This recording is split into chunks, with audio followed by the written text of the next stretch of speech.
표현력과 이제 단어 벽돌이 없는 어른들이 흔히 많이 하는 것 중에 하나가 네. 영화 감상평을 찾아다니죠. 평론가는 또 이렇게 썼네? 이런 말이 있네. 이게 딱 내 마음이야. 인용하거나 캡처하거나 내 안에 있는 것을 표현하는 능력이 자꾸만 떨어지는 거예요. 교실에서 아이들도 마찬가지거든요. 내가 속마음을 얘기했어. 근데 이제 그거 가지고 내가 진지충이라는 피드백을 받는다든가 이상한 아이라는 피드백을 받는 순간 아이는 입을 닫거든요. 근데 이거를 저는 이제 표현의 안전지대 안에서 판단하지 않고 수용되어지는 경험을 할 때 아이들이 그럴 때는 진짜 창조적 사고력까지 치고 올라가고 철학적인 질문을 해요. 이게 본질적인 질문이거든요. 예를 들면 아이들과 가장 가까운 곳에서 마음 이해하고 글로 따뜻하게 풀어줄 수 있는 직업 중에 하나가 저는 초등교사라고 생각을 하는데요. 네. 16년째 우리 아이들 곁에서 그런 역할을 해주고 계신 분이 계셔서 오늘 모시게 됐습니다. 네. 네, 작가님 안녕하세요. 안녕하세요. 반갑습니다. 저희 교육나침반 시청하고 계시는 분들께 소개 한마디 부탁드릴게요. 네, 안녕하세요. 저는 16년 차 초등교사이고요. 좋아서 하는 어린이책 연구의 대표로 활동하고 있는 이현아입니다. 오늘은 내가 만드는 초등 첫 가치사전이라는 책의 저자로 여러분과 만나 뵙게 됐습니다. 반갑습니다. 저희 채널에 모시게 돼서 굉장히 영광인데요. 아, 네. 네. 오늘 잘 부탁드릴게요. 네. 보통 공부 잘하는 아이들은 문해력이 뛰어나다는 말씀들을 많이 하시잖아요. 네. 문해력 어떻게 하면 길러줄 수 있지? 이런 고민 많이 하시는데요. 네. 그 문해력을 결정짓는 핵심 요소가 있다고 말씀하셨어요. 네. 저는 문해력을 이제 호흡으로 표현을 하거든요. 호흡에는 들이쉬는 들숨이 있고 내뱉는 날숨이 있잖아요. 들숨에는 어휘력이 있고요. 독해력이 있고 시각적 문해력이 있어요. 이제 날숨은 의사소통력이 있고요. 네. 비판적 사고력이 있고 이제 마지막 활용 정점이 창조적 사고력이거든요. 네. 근데 문해력이 폭발하는 아이들은 들숨을 토대로 이제 날숨을 쉴 줄 아는 아이들이에요. 학교와 학원에 있는 아이들을 보면 들숨 쉬는 기회는 너무나 많은 거예요. 국어, 수학, 사회, 과학, 영어를 계속 들이쉬는 순간들은 참 많은데 이걸 토대로 이제 내 안에 생겨난 어떤 개념, 생겨난 이야기를 마음껏 날숨을 내뱉듯이 쭉 이제 표현해 볼 수 있는 기회가 제한되어 있다는 생각을 참 많이 했거든요. 글쓰기를 아이들이 많이 하는데 그 글쓰기가 대부분 답정너인 경우가 많아요. 글쓰기. 네. 주제에 대해서 어떻게 쓰면 지적받지 않고 빨리 끝낼 수 있는가. 네. 아이들이 참 영특하게 파악을 하거든요. 그래서 답이 정해져 있는 글쓰기 훈련하는 것은 익숙할 수 있는데 정말 내 안에 생겨난 쓸데없어 보이긴 하지만 그 나만 할 수 있는 어떤 생각들, 나의 언어로 어떤 개념이나 사물을 정의해보는 경험들이 너무 부족하다는 생각을 많이 했어요. 그래서 이것들이 이제 토대가 되는 경우는 창조적 사고력이 이렇게 폭발하더라고요. 네. 그걸 갖춘 아이들, 그런 아이들이 네. 보이는 어떤 공통점들이 있나요? 자기 언어가 살아있다는 점이에요. 뭐냐면 이제 남이 해준 어떤 말, 내가 들었던 말을 리트윗 하듯이 반복해서 이제 말하는 것이 아니라 서툴고 투박할지라도 내 안에 생겨난 이야기를 나의 말로 표현해 볼 줄 아는 그런 능력을 가진 아이들인 거예요. 예를 들면요? 예를 들면 저는 이제 우정에 대해서 아이들과 이제 이야기 나눌 때도 보통 우정이 뭔가에 대해서 이야기하면 아이들 친구들이랑 잘 지내는 거예요. 이제 이렇게 일반적으로 얘기를 하거든요. 그런데 이 창조적 사고력이 살아있는 아이는 우정이 슬라임이라는 거예요. 우정이라는 게 항상 똑같은 게 아니라 변한다는 거예요. 친구랑 너무 좋을 때는 한없이 부풀어 오르는 이 마음을 이제 슬라임이 쭉 늘어난다고 표현을 한 거고, 근데 이제 친구랑 다투거나 하면 마음이 확 쪼그라든대요. 그때는 내가 이 슬라임을 막 뭉쳐서 이렇게 갖고 있는 것처럼 쪼그라든다. 이렇게 표현을 하면서 이 가변적인 네. 그 내 마음, 그리고 우정이라는 것의 특성을 이렇게 표현하기도 하고, 또 이제 마음을 전할 때도 이런 아이들이 좀 남달라요. 이제 한 아이가 저에게 이제 학기 말에 편지를 써줬는데 거기 뭐라고 썼냐면, 선생님은 저에게 흰색 물감 같은 존재예요 라고 써준 거예요. 근데 이 아이가 사실 1년 동안 분노 조절 장애가 있어서 가장 힘들었고 저랑 가장 많은 이야기를 나눴던 아이거든요. 본인이 감정 조절이 안 돼서 막 폭발할 때 빨간색이라는 거예요. 그래서 저는 빨간색일 때가 많았는데 이현아 선생님을 만나서 제가 분홍색이 됐어요 하면서 선생님이 저에게 감정을 조절하는 거, 표현하는 거 알려주신 게 흰색 물감의 역할을 해주셨다고 표현하는 거예요. 감사합니다, 고맙습니다, 사랑합니다 라는 말도 좋지만 너무 선명하게 그게 각인된 거예요. 내가 누군가에게 흰색 물감 같은 존재가 될 수 있다라는 게. 그래서 제가 그 흰색 물감 제 교실에서 가지고 온 게 있는데 직접 가져오셨어요? 네, 이거를 제가 학기 초에 마음이 위축될 때가 있거든요. 또 새로운 아이들 만나서 1년을 잘 해나갈 수 있을까? 내 안에 그런 힘이 있을까? 스스로 막 이렇게 움츠러들 때 얘를 딱 교탁 위에 올려놓으면 이게 힘이 나는 거예요. 와. 나는 누군가에게 한 사람의 아이라도 흰색 물감에 난 역할을 해줄 수 있는 사람이야 라는 게 그 아이가 저에게 줬던 용기와 신뢰감인 거예요. 네. 아직도 잊지 않고 제가 이렇게 가지고 있거든요. 네. 자기 언어로 세상을 해석하고 정의할 줄 아는 아이들은요, 철학적인 질문을 해요. 이게 본질적인 질문이거든요. 예를 들면 사람이 사는 거, 죽는 거, 왕따, 이혼 이런 문제들이 사실 아이들이 정말 관심이 많은데 이게 삶의 본질적인 문제임에도 불구하고 교과서에서도 잘 안 나오고 어른들한테 물어봐도 명쾌하게 대답해주지 않는 그런 문제들이란 말이죠. 그래서 저한테 한 아이가 이렇게 얘기하는 거예요. 선생님, 사람은 왜 살아야 되는 걸까요? 이거는 아이들이랑 얘기해보면 좋겠다 해서 아이들한테 너희들은 왜 살아? 라고 이제 화두를 던진 거예요. 네. 한 아이가 저는 그냥 태어난 김에 사는 거예요. 또 한 아이는 죽는 게 무섭대요. 그래서 제가 연결해서 질문을 했어요. 확장해서 뭐라고 했냐면 부모님에 의해서 우리가 살게 됐잖아요. 생명을 가진 우리가 부모님에게는 어떤 의미일까? 자기는 공이래요. 엄마한테 나는 공인데 엄마랑 친하긴 한데 엄마 손에 딱 안 잡힌대요. 어디로 튈지 모르기 때문에. 너무 정확하네. 네. 이삿짐이래요. 엄마가 이제 자기 사춘기가 시작되면서 힘들어 보이고 무거워 보이고 나로 인해서 엄마의 자유가 없어진 것 같아서 엄마한테 나는 이삿짐 같은 존재인 것 같아 라고 네. 표현한 아이도 있었고 투명인간 있었어요. 나는 엄마 아빠한테 계속 뭔가 말하고 시도하는데 그냥 이렇게 뚫고 지나간다는 거예요. 엄마 아빠한테 가닿지 네. 않고. 그래서 제가 아이들과 나누고 난 다음에 집에 가서 엄마 아빠한테 나는 어떤 존재인지 써달라고 이걸 숙제로 낸 거예요. 이제 아이들이 일단 올 때부터 정말 이 얼굴이 상기돼 있어요. 내가 이거 숙제한 거 가져가 선생님한테 보여줘야 되는데 이게 너무 벅찬 거죠. 그래서 막 가져와서 자신 있게 딱 보여주는 아이 보니까 엄마한테 우리 아들은 태양이야. 내 마음은 환하게 비춰준다. My son 네. is my son. 그래서 이 아이는 그 말을 1년 내내 마지막까지도 잊지 않더라고요. 대화를 하는 것 자체가 한 인격과 한 인격이 만나서 내 안에 있는 이야기를 쏟아내고 교류하는 과정이라고 생각을 하거든요. 너무 감사한 거예요. 이렇게 진심 어린 마음을 표현해 주신 분들 너무 감사한 거예요. 선생님께도 여쭤보고 싶었어요. 그 막내, 네네. 나의 막내는 어떤 존재인가. 모난 돌이 정 맞는다고 하잖아요. 오. 정 같은, 저는 첫째를 너무 FAM 같은 아이라서 네. 어려움 없이 잘 키웠는데 이 둘째가 저를 되게 연단해주는 나를 이렇게 세워서 다듬는 나의 뭔가 모난 부분을 근데 오히려 그 아이 때문에 제가 더 많이 찾아보고 네, 아이를 교육에 어떻게 관심 갖게 되고. 네, 맞아요. 정말 그렇게 됐거든요. 그래서 네. 아이가 서운할 수도 있겠지만 넌 나에게 정이야. 그런 존재라는 생각이 지금 갑자기 드네요. 와, 근데 즉흥으로 떠올리신 네. 거 치고 너무나 깊이가 있어요. 엄마의 표현을 보고 아이들 그 정말 오래 기억을 하거든요. 보시는 분들도 한번 우리 아이가 나에게 어떤 의미인지 네. 그리고 우리 아이는 자기를 스스로를 어떤 존재로 생각하고 있을지를 단어로 표현해 보는 거예요. 말에는 힘이 있거든요. 그래서 이 말이 사실 내 사고의 방향을 결정짓는단 말이죠. 그래서 있는 그대로의 나를 표현하고 내가 가지고 있는 어떤 단어의 세계를 통해서 또 아이에게 흘려보내는 거죠. 그래서 이런 과정의 저는 문해력의 핵심, 창조적 사고력에 정말 도움이 되는 일이라고 생각해요. 그래서 제가 초등첫 가치사전이 저는 초등첫 은유사전이라고 불러도 네. 된다고 생각하거든요. 이 안에 정말 다양한 은유적인 표현으로 세계를 정의해보고 나의 말로 세상을 다시 해석해보는 활동들이 있어요. 그래서 이게 정말 중요하다고 생각합니다. 네. 그런 아이들의 또 부모님들이 네. 보이시는 특징 좀 네. 있을까요?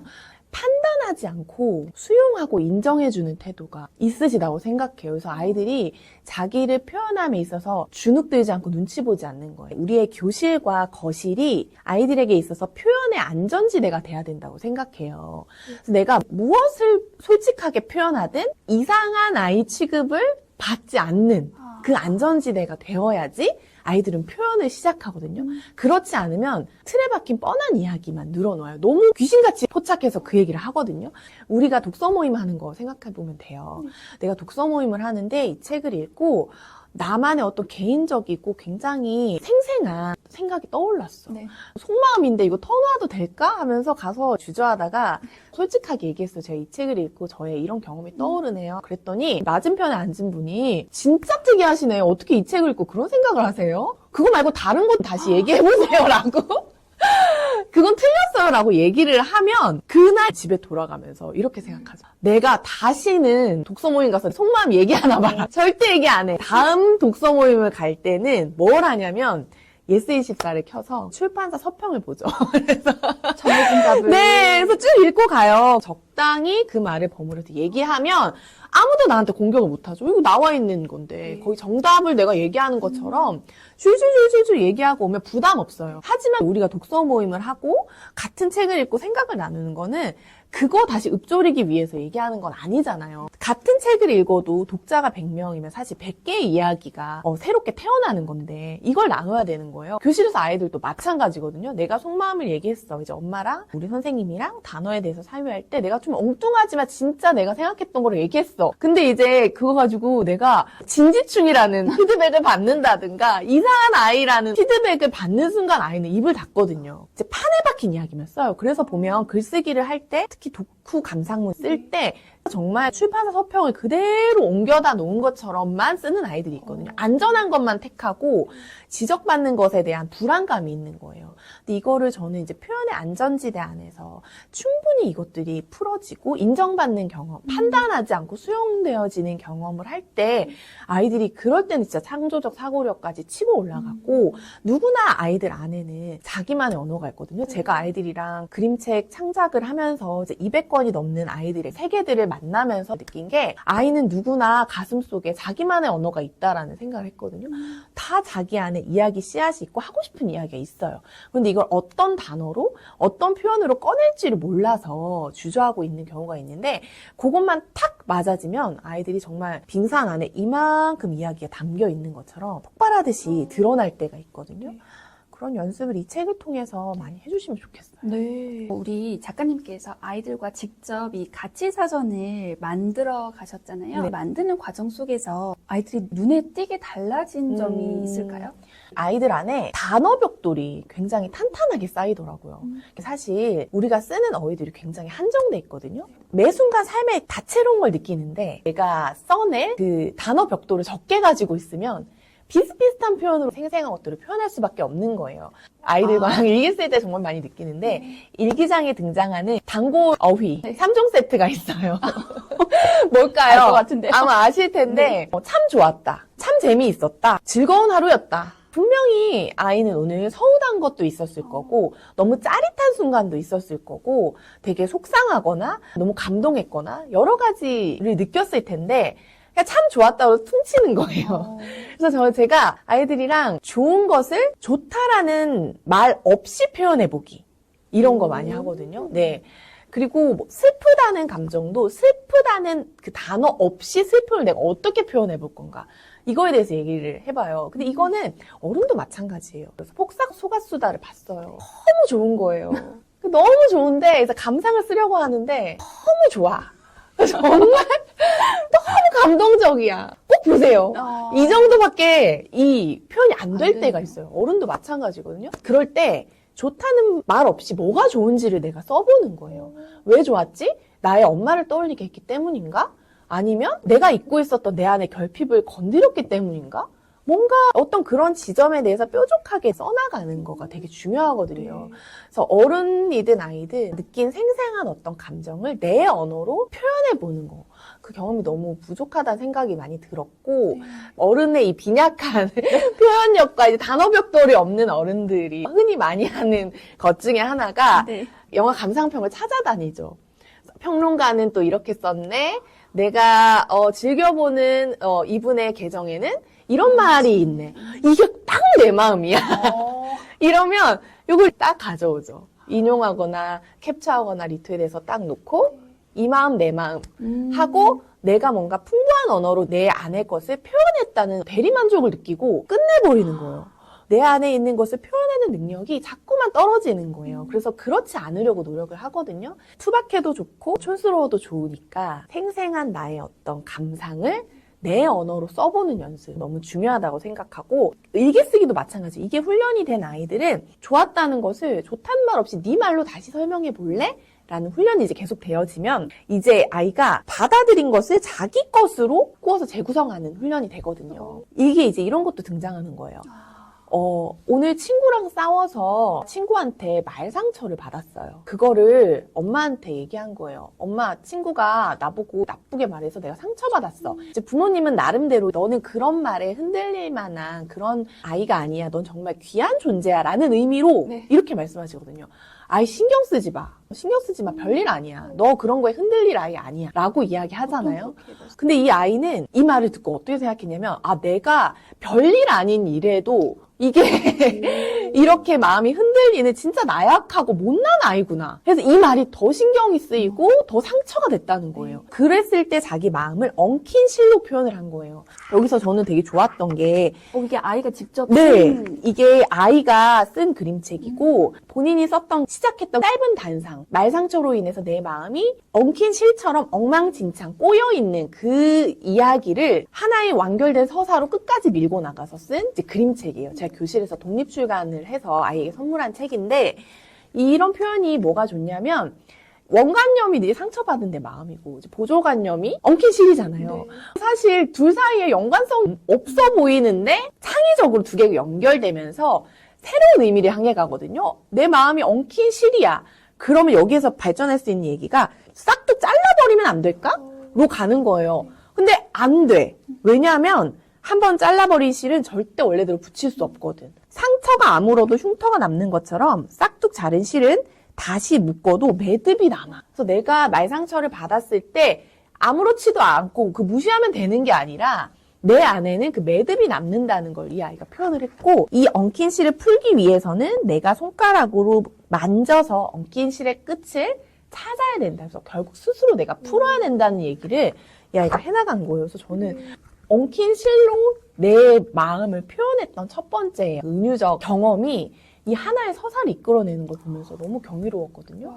그래서 이런 표현을 아이들이 할 수 있게 되고요. 기린의 날개라는 작품을 쓴 아이예요. 이제 나를 표현할 때 그 은유 거울에 나를 비춰보거든요. 나의 어떤 내면적 특징을 떠올려보고 비슷한 사물이 있나? 거울을 들여다보면 보인다. 근데 이 아이는 그냥 기린이 아니라 액자 속에 갇혀있는 기린이라는 거예요.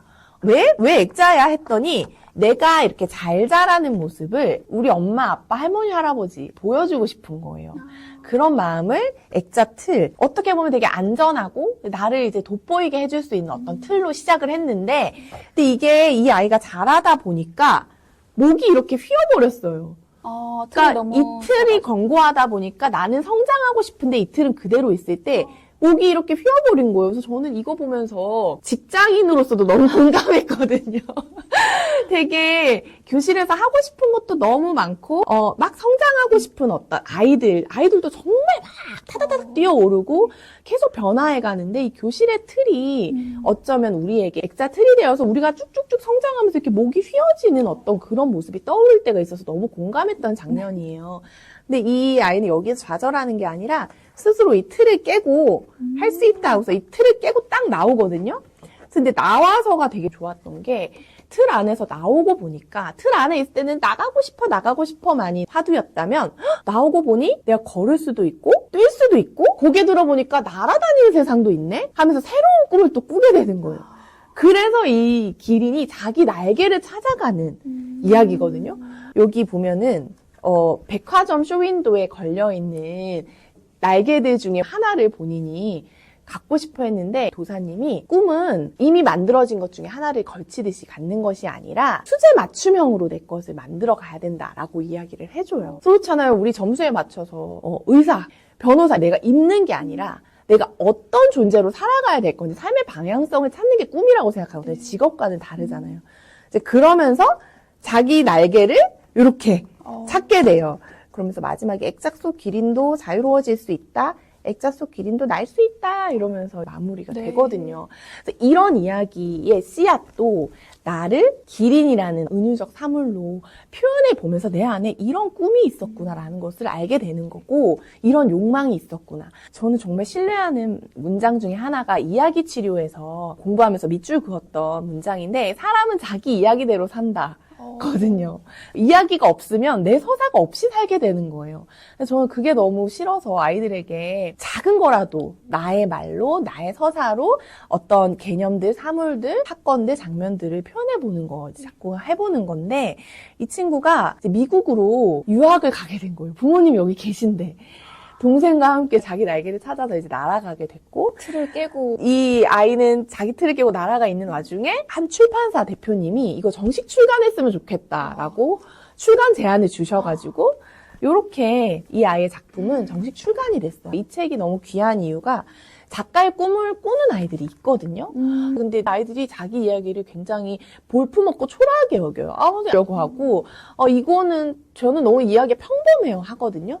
근데 너의 이야기도 하나의 작품이 될 수 있어 라는 힘을 줄 수 있는 작품이고 너무 의미가 있거든요. 알을 깨고 날아가는 아이들에게 추천하고 싶은 작품이에요. 사실은 이 가치사전을 만들면서 훈련되었던 그 은유적 사고, 창조적 사고력이 정말 원동력이 됐다고 생각을 해요. 네. 여기서 잠깐 궁금한 게 작가님, 이거는 뭐 어린 아이들, 그러니까 초등 저학년뿐만 아니라 고학년 아이들도 시작할 수 있나요? 그럼요. 아니 어른인 우리도 사실 나를 하나의 사물로 표현하는 거, 내가 생각하는 용기란, 내가 생각하는 질투란 어떤 건지를 파악하는 거는 자기 이해, 자기 표현의 기본이거든요.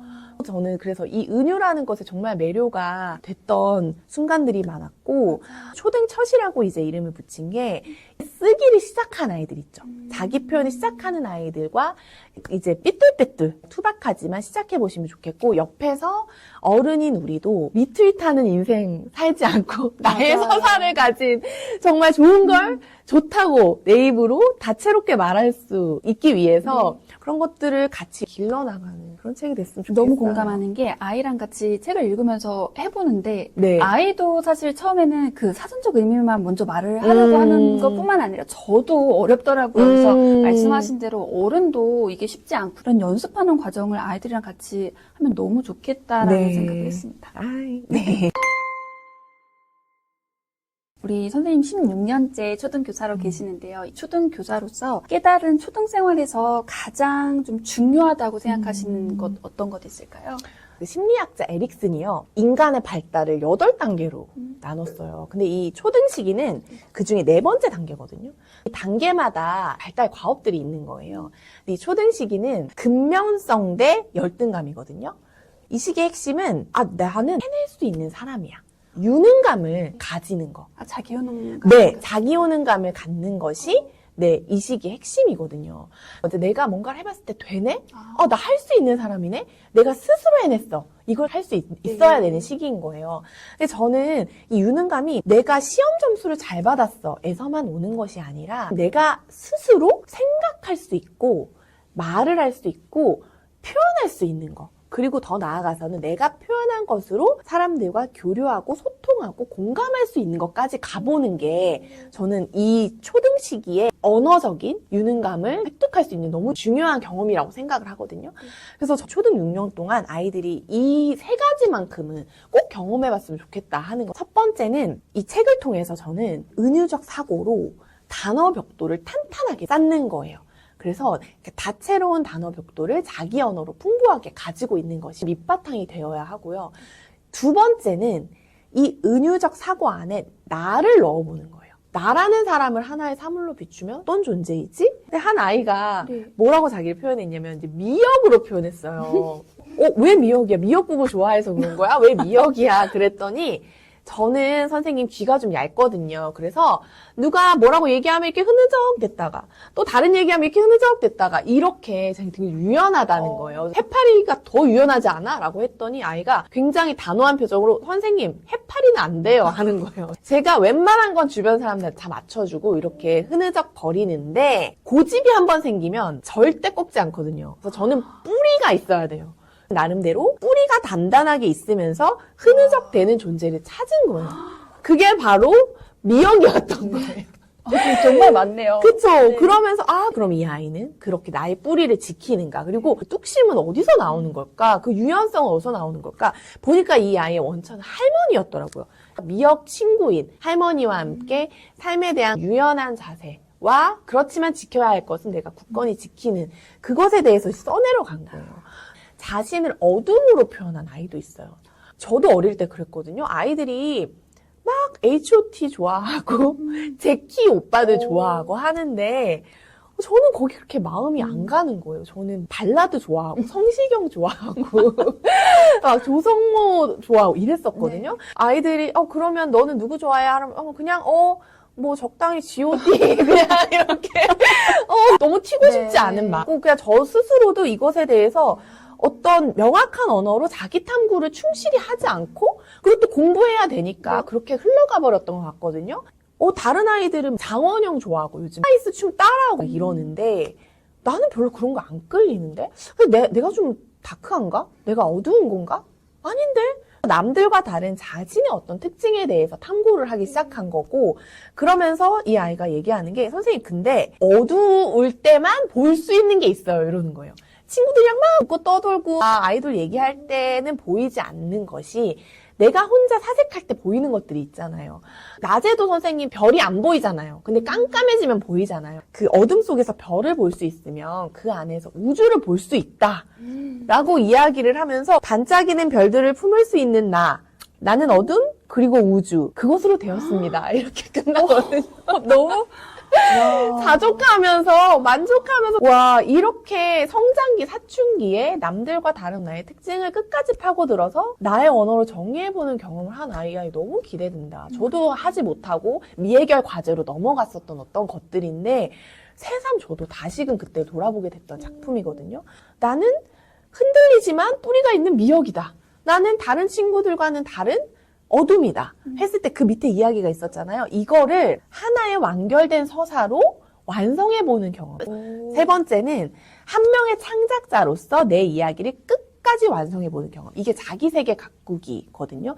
이걸 6년 동안 한 번은 꼭 해봤으면 좋겠다. 처음 시작은 누구나 끄적일 수 있거든요. 우리가 예술 작품을 보고 나도 저 생각할 수 있었는데 하지만 차이점은 나는 생각을 하고 넘어갔지만 이것을 끝까지 파고들어서 작품으로 만들어내는 건 차원이 다르다고 생각하거든요.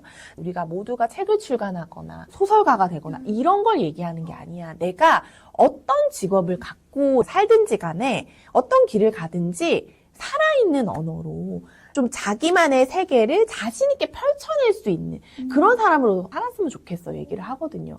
그래서 아이들과 함께 이 세 가지를 초등 시기에는 한번 열어놓고 아이들이 경험해 볼 수 있도록 해주시면 좋겠고 어느 날 갑자기 이런 창작물이 아이에게서 뚝 떨어지는 게 아니거든요. 훈련이 필요해요. 이제 그 훈련을 이 초등첫 가치 사전을 통해서 내가 중요하게 생각하는 가치와 단어를 나의 말로 재정의해보고 은유적 표현으로 창조적 사고력을 계속 이렇게 열어주는 그런 경험을 꾸준히 쌓아갔으면 좋겠습니다. 네, 아이들이 정말 그 세상을 보는 그 눈이 달라질 거라는 생각이 드네요. 작가님, 마지막으로 시청하고 계시는 우리 부모님들께 전달하고 싶은 좀 한마디 말씀 있으실까요? 이 단어를 통해서 세상을 새롭게 정의하고 또 자기만의 가치를 더할 수 있는 아이는요, 그 단어로 세계를 이끌거든요. 그래서 저는 이 교육 나침반 이제 구독자 여러분들의 아이들이 자기만의 언어로 세계를 이끄는 그런 존재가 됐으면 좋겠습니다. 네, 오늘 긴 시간 동안 또 귀한 말씀 나눠주셔서 너무 감사드립니다. 네, 감사합니다.